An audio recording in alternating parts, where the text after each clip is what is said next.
કેન્દ્ર સરકારની સ્વચ્છ ભારત મિશન અંતર્ગત ઈ રિક્ષા વિતરણનો કાર્યક્રમ આજે ડેડિયાપાડા તાલુકાના કૃષિ વિજ્ઞાન કેન્દ્રમાં હતો. માન્ય ભરૂચ લોકસભાના સાંસદ શ્રી મનસુખભાઈ વસાવા સાહેબ અને તાલુકા પ્રમુખ સહિતના અમે તમામ આગેવાનો અહીંયા હાજર હતા.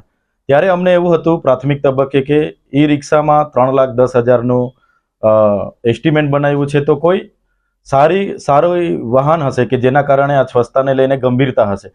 પણ કેન્દ્ર સરકાર હોય કે રાજ્ય સરકાર હોય, અનેક પ્રકારની કલ્યાણકારી યોજનાઓ અમલીકરણમાં મૂકતી હોય છે, પણ એમની નીચેના કેટલાક અધિકારીઓ, કેટલીક એજન્સીના લોકો અને કેટલાક એમના વચટિયાઓ ભેગા મળીને એને એમના મનગમતા બિનજરૂરી સાધનો ઠોકી બેસાડે છે, જેનું ઉત્તમ ઉદાહરણ આ ઈ રિક્ષા છે. આજે નાનકડું છકડું જે બજાર કિંમત 1.5 લાખ હોય એની ડબલ ગણા 2 ગણી એસ્ટિમેટની રકમ વસૂલીને અહીંયા સરપંચોને આપવા માટે અમને બોલાવ્યા હતા, પણ એનો અમે વિરોધ કરીએ છીએ. જે પ્રકારે ભૂતકાળમાં નલ સે જલ યોજના અહીંયા થઈ ગઈ અને એના નિભાવણી અને મરામત માટે પંચાયતને જવાબદાર ઠેરવવામાં આવે છે, એવી જ રીતના ભૂતકાળમાં નર્મદા જિલ્લાને ખુલ્લામાં શૌચમુક્ત જિલ્લો જાહેર કર્યો છે કે 100% શૌચાલયો બની ગયા છે. જે પણ એવોર્ડ લઈને આવ્યા હતા એ પણ ખોટી વાહવાહી લેવાનો એક પ્રસંગ બની ગયો હતો. એવી જ રીતના રિક્ષાઓ આપવાથી આવનારા દિવસોમાં કાગળ પર એવું દર્શાવવામાં આવશે કે નર્મદા જિલ્લામાં સ્વચ્છતા માટે અમે ઈ રિક્ષાઓ આપી છે અને પૂરું સ્વચ્છ થઈ ગયું છે. એટલે આવા અનેક દાખલાઓ અમે જોયા છે, જેના કારણે અમે આ ઈ રિક્ષાનો પ્રોગ્રામ બધા જ એક સુરે એનો વિરોધ કરીએ છીએ. અને જે પણ એસ્ટિમેનો બન્યા છે, એસ્ટિમેટના આધારે સારું વાહન પંચાયતવાળાને આપવામાં આવે અને સાયરન કે એની ડ્રાઈવર, એનું મેન્ટેનન્સ, એનું ડીઝલ તમામ વસ્તુ સાથે ગ્રામ પંચાયતને આપવામાં આવે ને ગ્રામ પંચાયતની માંગણી લેવામાં આવે, એવી અમારી સ્પષ્ટ માંગણી છે.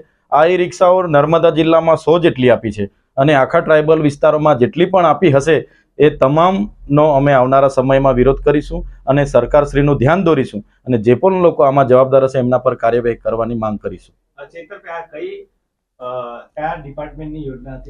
આ જિલ્લા ગ્રામ વિકાસ એજન્સી દ્વારા અમલીકરણ યોજના છે અને સ્વચ્છ ભારત મિશન જે કેન્દ્ર સરકાર પુરસ્કૃત યોજના છે, એમાંથી એમણે 3,10,000 પંચાયતને ફાળવ્યા હતા અને એમાં ઈ વ્હીકલ આપવાની યોજના હતી, જે આખા ગામમાં ઘન કચરો હોય, લીલો કચરો હોય, સૂકો કચરો હોય, ભેગો કરીને એક જગ્યાએ શોકપીટમાં નાખે. પણ આ એજન્સીએ એ યોજનાના હેતુ ફેર કરીને એકદમ 1 મહિનો પણ ના ચાલે એવી નાની છકડી લાવીને, એ નાનું સાધન લાવીને પંચાયતને પધરાવવાનું, એ પણ અમારા જેવા સાંસદશ્રી અને અમારા હાથે વિતરણ કરવાનું. જે ખોટું છે, જે અમે વિતરણ કરીશું મહિનામાં બગડશે તો અમારા પર માછલા ધોવાય એવું છે. એટલે અમે આ ઈ લોકાર્પણનો વિરોધ કરીએ છીએ અને આમાં આવનારા દિવસોમાં ફેરફાર થાય, પંચાયતને પૂછીને વાહન મૂકવામાં આવે એવી અમારી માંગણી છે.